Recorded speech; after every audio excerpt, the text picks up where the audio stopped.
नमस्कार दोस्तों, स्वागत है आप सभी का हमारे चैनल परिदीप आई में। हमारे आगे आने वाले वीडियोज़ का नोटिफिकेशन अपने मोबाइल पर प्राप्त करने के लिए हमारे चैनल को सब्सक्राइब करें एवं बेल आइकन को प्रेस करें। अगर आपको गणित विषय में किसी भी टॉपिक में, किसी भी चैप्टर में अगर कोई समस्या हो तो नीचे दिए गए नंबर पर आप व्हाट्सएप कर सकते हैं। आज हम बात करेंगे दो थ्योरम्स हैं कि √3 को हमें एक इरेशनल प्रूव करना है और एक √5 को इरेशनल प्रूव करना है। तो जो √2 का था वो अपन पहले कर चुके हैं दूसरे वीडियो में, उसका लिंक मैं साथ में दे दूंगा। तो पहले हम बात करते हैं √3 इज इरेशनल। तो क्या होगा देखते हैं। Let √3 is rational so √3 can be written as a/b where a and b are co-primes। ये बात इंपॉर्टेंट है और को-प्राइम का मतलब क्या होता है ये बात भी जानना जरूरी है कि को-प्राइम का मतलब ये होता है कि दो ऐसे नंबर हैं जिनका आपस में कोई भी कॉमन फैक्टर नहीं है। ये आगे काम में आएगी। को-प्राइम का मतलब क्या होता है? दो ऐसे नंबर जिनका कोई भी कॉमन फैक्टर नहीं होता है। अब अपन आगे बात करते हैं। यहां से इसको करते हैं क्रॉस मल्टीप्लाई। तो यहां से a की वैल्यू क्या हो जाएगी? √3b। इसको अपन बाद में देखेंगे। अब यहां से करते हैं इसका square.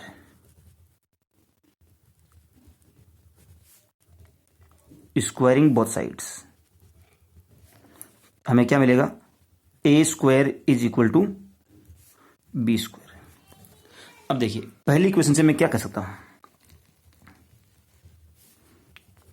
From equation 1 3 is a factor of a²। 3 is a factor of a²।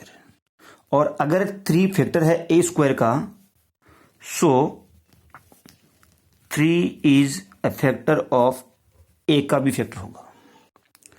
ये पीछे थ्योरम हमने पढ़ी थी कि अगर कोई नंबर a² का फैक्टर होता है तो वो नंबर उस नंबर के स्क्वायर रूट का भी फैक्टर होगा।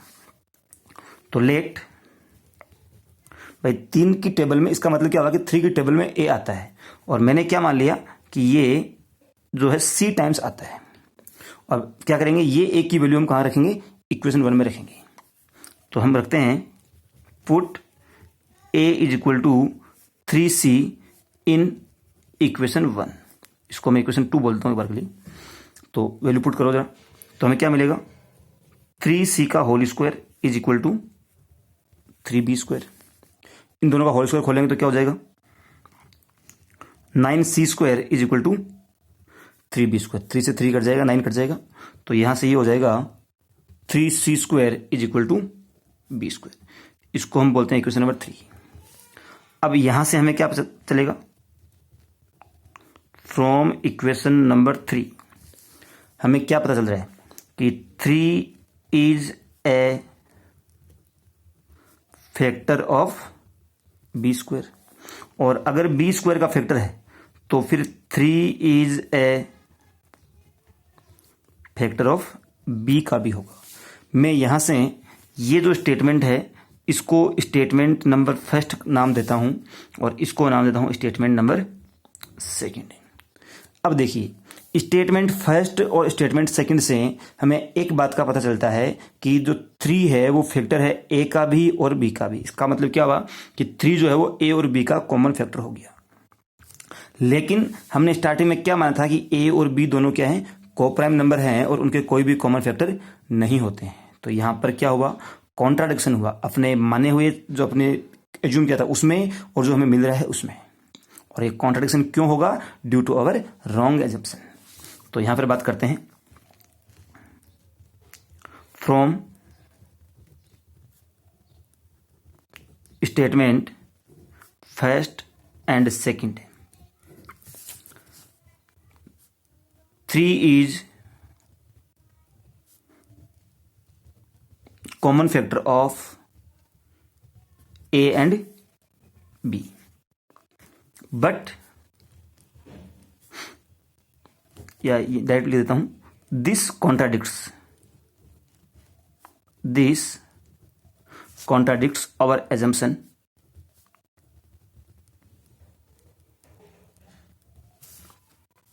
दैट, और एजम्पशन क्या था, A and B are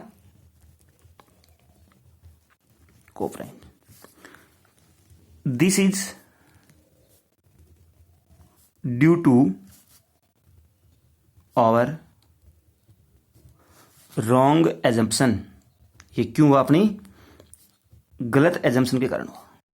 so by correcting we can say that root 3 is irrational. That's it. हमें स्टार्टिंग में जो माना था वो क्या था, रूट 3 को रेशनल माना था ना, हम यहां पे क्या कर दिया, रूट 3 को इरेशनल बोल दिया. यही आपको प्रूव करना था. इसी प्रकार से एक थ्योरम और है कि prove that root 5 is irrational. ज्यादा कुछ नहीं है, सिर्फ नंबर को चेंज करना है आपको.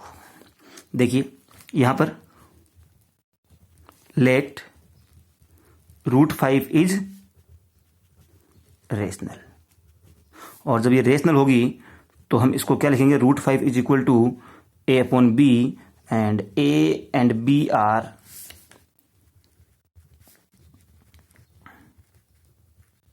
कोप्राइम्स. यहां से इसको क्रॉस मल्टीप्लाई करेंगे तो ए की वैल्यू हमें क्या मिल जाएगी, ए इज इक्वल टू हो जाएगा रूट 5b. अब क्या करेंगे, यहां से squaring both sides, we will get a square is equal to 5b square. यहां से हमें क्या पता चलेगा, 5 is a factor of a square, और अगर ए स्क्वायर का फैक्टर है तो this implies that 5 is a factor of a. इसको बोलता हूं मैं स्टेटमेंट नंबर 1. और यहां से मैं मान लेता हूं कि 5 जो है वो 5 की टेबल में ए आता है, और कितनी बार आता है, मैंने मान लिया सी बार आता है. और ये अब हम क्या करेंगे, put A is equal to 5c in equation first. जब पुट करेंगे तो यहां से क्या मिलेगा हमें, ये हो जाएगा 5c का whole square is equal to 5b square. इसका जब स्क्वायर खोला तो ये हो जाएगा 25c square is equal to 5b square. इन दोनों को कुछ कट्टर काट देंगे तो ये हो जाएगा 5c square is equal to b square. ये हो गई आपकी इक्वेशन नंबर 2. अब हम बात करेंगे from equation second. From equation second 5 is factor of B square, और जब बी स्क्वायर का फैक्टर है तो इसका मतलब क्या होगा, फैक्टर होगा किसका, बी का भी. और इसको बोलता हूं statement number 2. From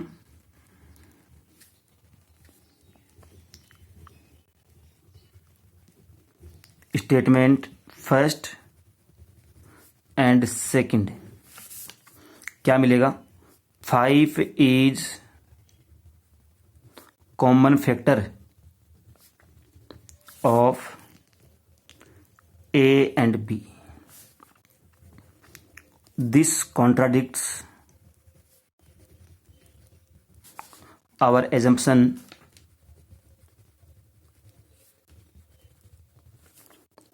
that which is A and B are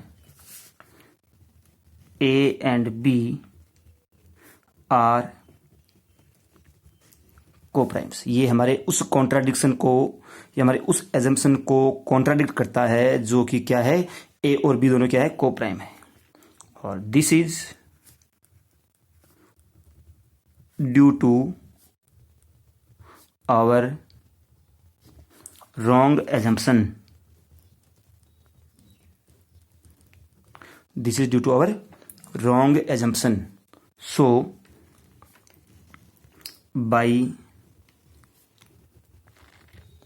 correcting we can say that root 5 is irrational. ये हो गया प्रूफ आपका सेकंड.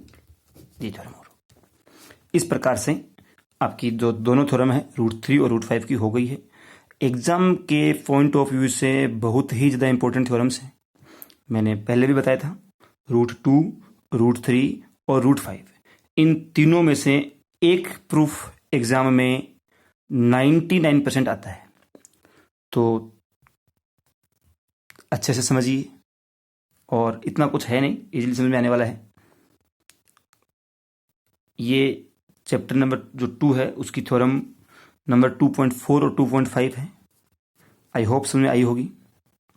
और अगर आपको उसमें कोई डाउट रहे तो आप वीडियो के शुरू में जो मेरा नंबर दिया हुआ है 9667739495 उस पर मैसेज कर सकते हैं।